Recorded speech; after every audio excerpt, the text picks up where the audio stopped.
Taubat juga berarti kembali ke jalan yang benar. Jadi orang yang bertaubat berarti berhenti berbuat dosa yang telah dilakukan, kemudian kembali ke jalan yang benar.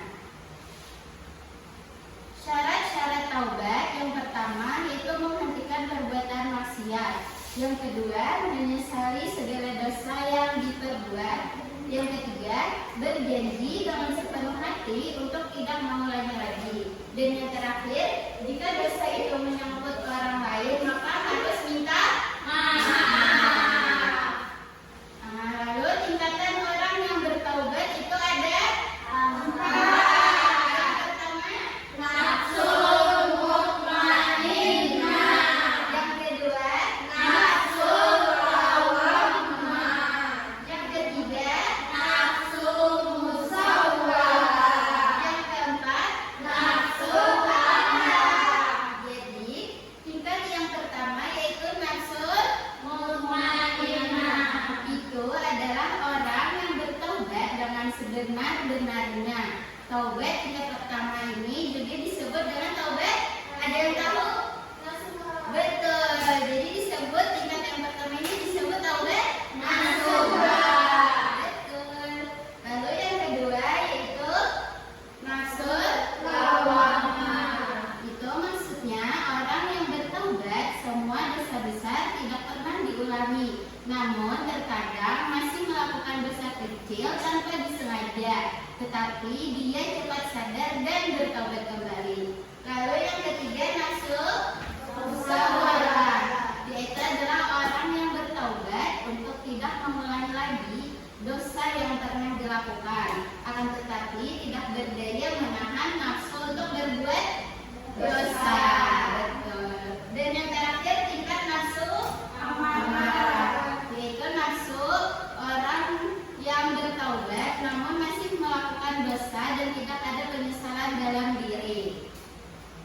Selanjutnya contoh perilaku taubat dalam kehidupan sehari-hari. Misalkan mencuri, jadi dia tidak lagi mencuri. Maksudnya itu kan mencuri, kemudian dia tidak lagi mencuri karena ia sadar mencuri itu perbuatan dosa, salah, betul. Lalu yang kedua, minum minuman keras. Lalu kemudian dia meninggalkannya karena perbuatan tersebut termasuk dosa. Dan yang terakhir, durhaka kepada orang tua.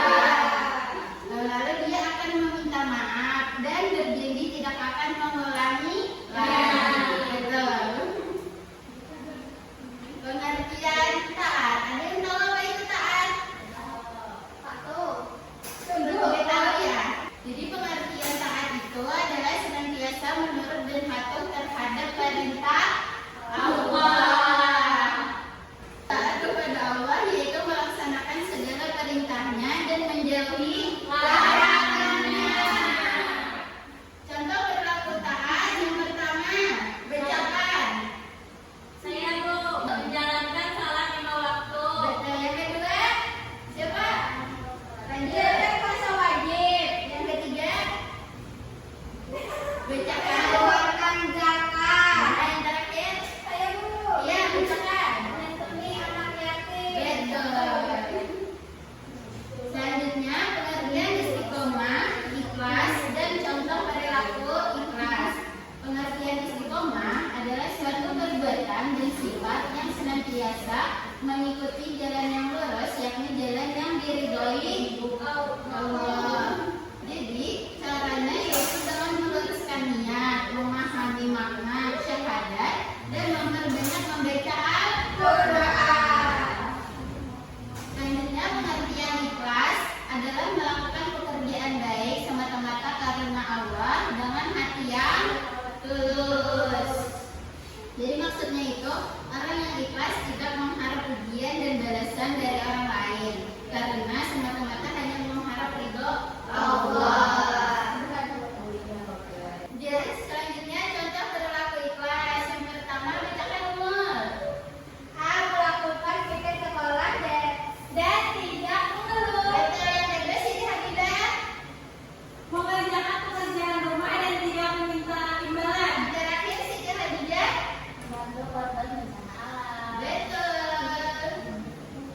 Selanjutnya dampak positif taubat, taat, istiqomah dan ikhlas. Salah satu di antaranya yang pertama sifat taubat memperoleh semangat baru dalam hidup karena Allah berkenan menerima taubatnya. Jadi jika taubatnya itu dilakukan dengan sungguh-sungguh, maka Allah akan memberi semangat baru dalam hidupnya. Lalu yang kedua taat, memperoleh ridha Allah karena telah mampu menaati perintahnya dan menjauhi larangannya. Yang ketiga istiqomah, menjadi kepribadian yang lebih baik. Dan yang terakhir ikhlas, mendapatkan kebaikan dunia dan juga akhirat. Dalil-dalil taubat, taat, istiqomah dan ikhlas. Untuk taubat, Quran surah An-Nahl ayat 119. Nanti kalian bisa baca sendiri ya. Yang kedua itu taat, Quran surah An-Nisa ayat 59. Istiqomah, Quran surah Hud ayat 112. Dan terakhir ikhlas, Quran surah Al-An'am